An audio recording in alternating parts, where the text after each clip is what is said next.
नमस्कार, आप देख रहे हैं प्राइम टीवी और मैं हूं आपके साथ नंदिनी यादव। स्वागत है आप सबका हमारे खास कार्यक्रम हेल्थ मंत्रा में। हेल्थ मंत्रा में हम सेहत से जुड़ी हर छोटी बड़ी जानकारी आपको देते हैं और आज हमारे साथ मौजूद हैं डॉक्टर आलोक कुमार पांडे, जो कि एक नेफ्रोलॉजिस्ट हैं और किडनी ट्रांसप्लांट एक्सपर्ट भी हैं। डॉक्टर, बहुत बहुत स्वागत है आपका हमारे खास कार्यक्रम में। सबसे पहले आप हमारे दर्शकों को अपने बारे में बता दीजिए। जी नमस्कार, मैं doctor Alok Kumar Pandey kidney specialist हूँ और मैंने अपनी एमडी मेडिसिन की पढ़ाई केजीएमयू लखनऊ से की, 2012 में कंप्लीट किया। उसके बाद मैं केजीएमसी डिपार्टमेंट में ही, मेडिसिन डिपार्टमेंट में ही 3 इयर्स की एसआरशिप की। उसके बाद फिर मेरा डीएम में सिलेक्शन हुआ तो मैं एसएमएस जयपुर, जो कि राजस्थान का सबसे बड़ा मेडिकल कॉलेज है, वहाँ पे मैंने डीएम नेफ्रोलॉजी की और उसके बाद वहीं मणिपाल हॉस्पिटल में मैंने ट्रांसप्लांट की फेलोशिप की और अभी मैं Regency super speciality hospital Lucknow में कार्यरत हूँ। डॉक्टर, सबसे पहले हम लोग ये जानना चाहेंगे कि क्या कारण है आजकल किडनी की समस्या बढ़ती जा रही है, किडनी की बीमारियां लगातार बढ़ती जा रही हैं। जी आजकल हम देख रहे हैं कि अपने देश में किडनी की प्रॉब्लम डे बाय डे बहुत तेजी से बढ़ रही है। वैसे तो किडनी की बीमारियों के कई कारण होते हैं, बट जो 2 प्रमुख कारण हैं उसमें पहला है डायबिटीज, यानी कि हाई ब्लड शुगर, जिसे कि मधुमेह भी कहते हैं, और दूसरा है हाइपरटेंशन, यानी कि हाई ब्लड प्रेशर। ज्यादातर केसेस में देखा जाता है कि यही 2 बीमारियां प्रमुखता होती हैं जो कि किडनीज को खराब करती हैं। और चूंकि ये दोनों ही बीमारियां बहुत तेजी से हमारे समाज में बढ़ रही हैं, इसका कारण ये है कि ये दोनों ही बहुत हद तक हमारे दैनिक जीवनचर्या से जुड़ी हुई बीमारियां हैं। और आज के समय में जो बहुत ही मूलभूत परिवर्तन हुए हैं हमारे लाइफ स्टाइल में, दैनिक जीवनचर्या में, उसके कारण ये दोनों ही बीमारियां बहुत तेजी से देखने को मिल रही हैं और यही कारण है कि किडनी की भी खराब होने के केसेस बहुत तेजी से बढ़ रहे हैं।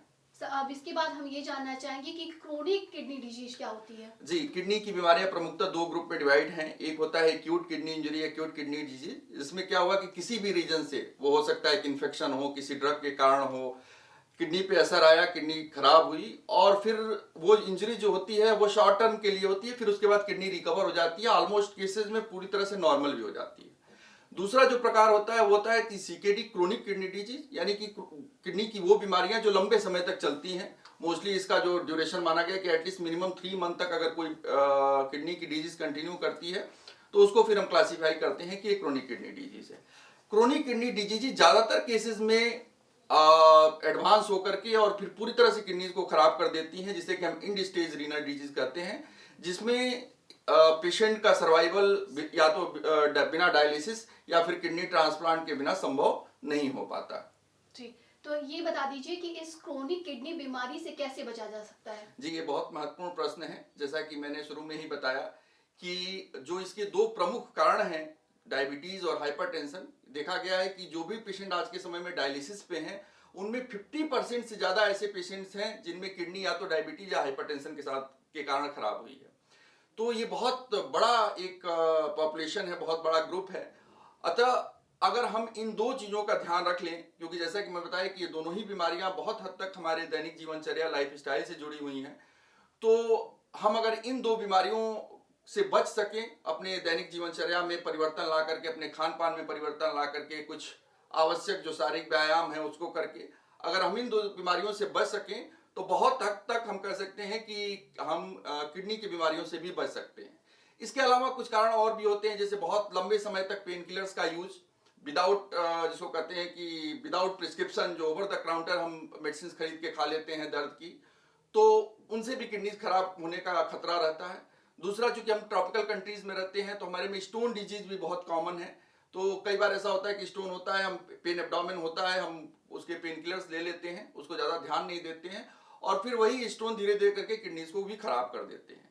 तो ये सब कुछ कारण हैं जिनका हम ध्यान रख करके और कोई भी प्रॉब्लम हो तो सही समय पर इसका उपचार लेकर के हम किडनी को पूर्ण रूप से खराब होने से बचा सकते हैं। डॉक्टर, ये बताइए कि इस डिजीज का ट्रीटमेंट क्या है।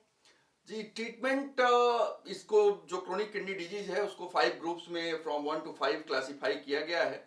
और समझने वाली बात है कि क्रोनिक किडनी डिजीज का कोई अलग से कोई स्पेसिफिक ट्रीटमेंट नहीं है कि जिसे हम दे करके किडनीज को ठीक कर सकें। ज्यादातर केसेस में यही होता है कि हम जो भी कारण है, जैसे कि ये देखा गया है कि हाइपरटेंशन, इनके हाई ब्लड प्रेशर किडनीज को खराब भी करते हैं और जब एक बार किडनी खराब होने लगती है तो उन पेशेंट्स को भी हाइपरटेंशन हो जाता है, हाई ब्लड प्रेशर हो जाता है, जो कि उस किडनी की बीमारी को बहुत तेजी से आगे बढ़ाता है। वैसे ही डायबिटीज है, अगर डायबिटीज के कारण किडनी खराब है और इन पेशेंट्स में हाइपरटेंशन भी डेवलप हो जाता है, क्योंकि दोनों एक ही ग्रुप की बीमारियां हैं, जिसको डायबिटीज होता है उनको हाइपरटेंशन होने के भी चांसेस रहते हैं। तो जब ये हाइपरटेंशन डेवलप होता है तो वो भी किडनीज को बहुत तेजी से खराब कर देता है।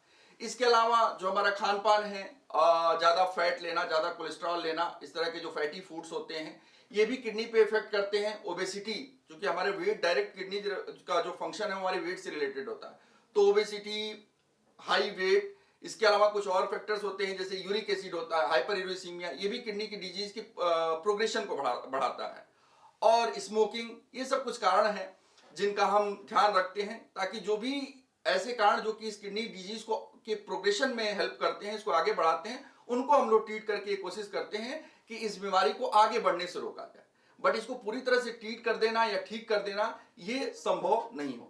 अगला सवाल आपसे ये रहेगा कि किडनी ट्रांसप्लांट क्या होती है, हमारे दर्शकों को बता दीजिए। जी, देखिए, जब किडनी पूरी तरह से खराब हो जाती है, जिसको हम CKD5 या इंड स्टेज रीनल डिजीज कहते हैं, उसको इसलिए कहते हैं इंड स्टेज रीनल डिजीज क्योंकि इस स्थिति में फिर किडनी का जो प्रमुख काम होता है हमारे शरीर में, कि हमारे शरीर में जो भी अवशिष्ट पदार्थ बनते हैं उनको ये छान कर अपने ब्लड से यूरिन के थ्रू बाहर कर देती है।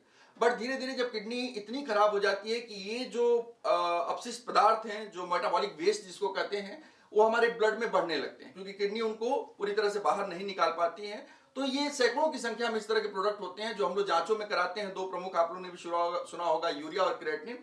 तो ये सब एक तरह से जहर होते हैं हमारे सेल्स के लिए, बॉडी सेल्स के लिए। तो ये जब लेवल इनका ब्लड में बढ़ने लगता है तो फिर इनके कारण पेशेंट को सिम्टम्स आने शुरू हो जाते हैं कि उल्टी होना, भूख न लगना, अच्छी नींद ना आना। तो ये सब सिम्टम्स धीरे धीरे डेवलप होने लगते हैं। और फिर जब पेशाब भी कम होने लगता है, यानी कि शरीर में जो भी हम पानी लेते हैं वो पानी भी शरीर में रुकने लगता है, और इस कारण से सूजन आने लगती है, शरीर में स्वेलिंग आने लगती है। ज्यादातर केसेस में ये फेस के अराउंड होती है, फेशियल पफनेस होती है, फिर पैरों में भी सूजन आने लगती है।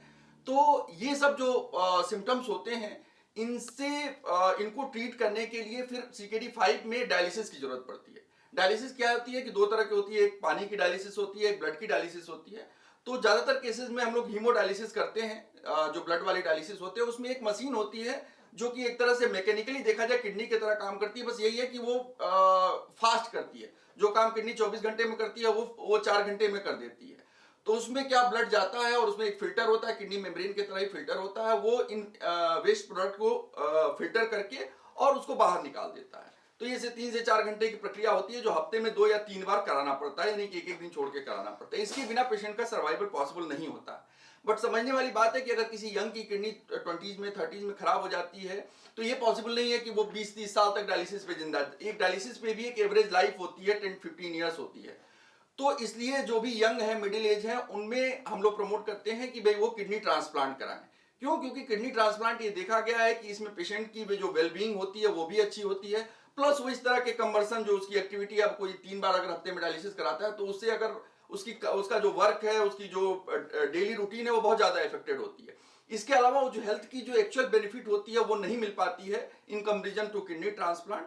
तो इसमें क्या करते हैं हम लोग कि जो भी पेशेंट का रिलेटिव है उसमें देखते हैं कि अगर अच्छा है कि पेशेंट का जो ब्लड ग्रुप है वो सेम ब्लड ग्रुप का ही मिल जाए। रिलेटिव में फर्स्ट जो नियर रिलेटिव होते हैं, यानी कि मदर फादर हैं, ग्रैंड मदर फादर हैं, या फिर सिबलिंग्स हैं, बच्चे हैं, तो जो फर्स्ट डिग्री रिलेटिव्स होते हैं उनमें उनको पहले उनकी पूरी जांच होती है, देखा जाता है कि वो पूरी तरह से हेल्दी हैं, वो आगे की लाइफ अपनी एक किडनी पे व्यतीत कर सकते हैं। तो जनरली 2 किडनीज होती है नॉर्मली, तो हम लोग एक किडनी उस डोनर का ले करके और वो पेशेंट में लगा देते हैं, और डोनर और रिसिपिएंट दोनों आगे की लाइफ एक किडनी पे ही करते हैं और वो बिल्कुल ठीक रहते हैं।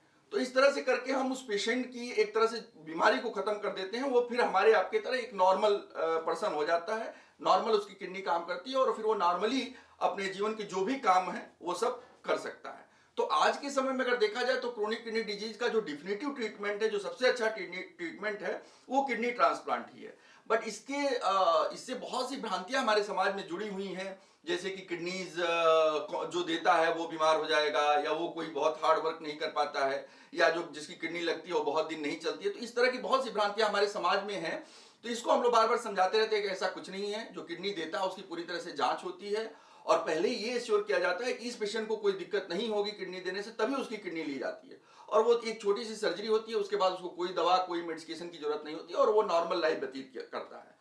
और वैसे ही जिसमें किडनी लगती है, ज्यादातर केसेज में जो बुक्स कहती हैं कि 90% 10 में से 9 लोगों की किडनी 5 साल से ज्यादा चलती है। 5 ईयर सर्वाइवल 90% के करीब है लाइफ डोनेशन में। तो ये बहुत ही अच्छा रिजल्ट है इन कंपेरिजन टू हीमोडायलिसिस। तो इसलिए हम लोग बार बार कहते हैं कि आप बिल्कुल घबराएं नहीं, बिल्कुल परेशान ना हो। और जो भी आपका अगर एज यंग एज और मिडिल एज में, इवन अब तो हम लोग ओल्ड एज में भी करने लगे हैं, तो आप बजाय डायलिसिस के, डायलिसिस एक ब्रिज की तरह है कि जब तक आपका ट्रांसप्लांट नहीं हो जाता आप डायलिसिस पे हैं। बट लॉन्ग टर्म थेरेपी पे डायलिसिस पे रहने का ना सोचिए, जितना हो सके जल्द से जल्द अपना किडनी ट्रांसप्लांट कराएं। ठीक, जाते जाते डॉक्टर ये जानना चाहेंगे कि किडनी से जुड़ी कोई समस्या ना हो हमारे बॉडी में, तो आप हमारे दर्शकों को क्या सुझाव देना चाहेंगे? जी, फिर एक बार बहुत महत्वपूर्ण प्रश्न। देखिए, आज के समय में ये देखा जा रहा है कि किडनीज की बीमारियां बहुत ही यंग एज में होने लगी हैं, 20s में 30s में देखने को मिलती हैं। उसका कारण फिर मैंने वही बताया कि जो हमारी ये जो डायबिटीज है, हाइपरटेंशन है, मेटाबॉलिक सिंड्रोम है, इनका एज शिफ्ट हो गया है। पहले ये मिडिल एज की बीमारियां थी, 50s में 60s में होती थी, अब ये बहुत कॉमनली 20s या 30s में मिलने लगी हैं, क्योंकि हमारी जो सेडेंटरी लाइफ स्टाइल हो गई है, बिल्कुल फिजिकल एक्टिविटी नहीं है और बहुत ही हाई कैलोरीज फूड हम लेने लगे हैं। आजकल घर घर में सारी वो जो डिलीवरी है फूड की हो जाती है और इजीली अवेलेबल थिंग्स हैं, तो हम बहुत ज्यादा कैलोरी कंजम्पशन कर रहे हैं, उस हिसाब से कैलोरीज हम एक्सपेंडिचर नहीं कर पाते हैं, क्योंकि हम ज्यादातर चीजों का हमने एक जिसको कह सकते हैं कि एक मैकेनिकल उपाय बना लिया, जिसमें हम कम से कम ऊर्जा खर्च करें। अगर हमें 100-200 मीटर भी कहीं जाना होता है तो हम कोशिश करते हैं कि हम बाइक से जाएं या कार से जाएं अपने। तो इन सब कारणों से ये जो मेटाबॉलिक सिंड्रोम डेवलप हुआ है, उसका एज शिफ्ट हो गया। अब डायबिटीज और हाइपरटेंशन भी बहुत अर्ली एज में होने लगा है। और उस कारण क्या होता है कि 5 साल 10 साल का डायबिटीज अगर रहा, अनकंट्रोल्ड रहा, पेशेंट को पता नहीं चला, तो फिर वो किडनीज भी खराब हो जाती हैं। तो इसलिए किडनी की बीमारियां भी बहुत ही अर्ली एज में देखने को मिल रही हैं। तो आता मैं यही एडवाइस करूंगा कि जिनका भी एज जब 20 से ज्यादा है, वो ये ना समझे कि नहीं मैं बहुत यंग हूं तो मुझे ये सब बीमारियां नहीं हो सकती हैं। एटलीस्ट साल में एक बार अपनी शुगर की जांच कराएं, अपने ब्लड प्रेशर की जांच कराएं। और बहुत ही सिंपल एक टेस्ट होता है ब्लड का, यूरिया क्रिएटिनिन, जो कि 100-200 का टेस्ट होता है। और वैसे ही एक यूरिन का टेस्ट होता है 50-100 रुपए का, यूरिन रूटीन माइक्रोस्कोपी। तो ये जांच करा करके आप एटलीस्ट ये एश्योर हो सकते हैं कि आपकी किडनी पे कोई प्रॉब्लम नहीं है। क्योंकि देखा गया कि अगर किडनी की प्रॉब्लम शुरुआती दौर में पता चल जाती है तो उसको पूरी तरह से ठीक भी किया जा सकता है। बट जब यही एक बार डिजीज एडवांस हो जाती है तो उसका कोई ट्रीटमेंट नहीं है, फिर पेशेंट को अल्टीमेटली डायलिसिस पे जाना ही पड़ता है या किडनी ट्रांसप्लांट के लिए ही जाना पड़ता है। तो मैं आज अपने सभी दर्शकों को यही अनुरोध करूंगा कि जैसा कि मैंने बताया कि आप अगर 20 ईयर से ज्यादा है तो साल में एक बार जरूर अपने ब्लड प्रेशर की, शुगर की, यूरिन की और ब्लड की इन्वेस्टिगेशन कराएं। ऐसा करके न सिर्फ आप स्वयं को स्वस्थ रख सकते हैं बल्कि अपने समाज को भी स्वस्थ बना सकते हैं। धन्यवाद जी, किडनी से जुड़ी तमाम जानकारियां देने के लिए बहुत बहुत धन्यवाद आपका डॉक्टर। धन्यवाद आपको भी। तो ये थे डॉक्टर आलोक पांडे, जिन्होंने किडनी के बारे में इतना हमें सब कुछ जानकारी दी है। ऐसी ही जानकारी, तमाम जानकारियों के लिए बने रहिए हमारे साथ, देखते रहिए प्राइम टीवी।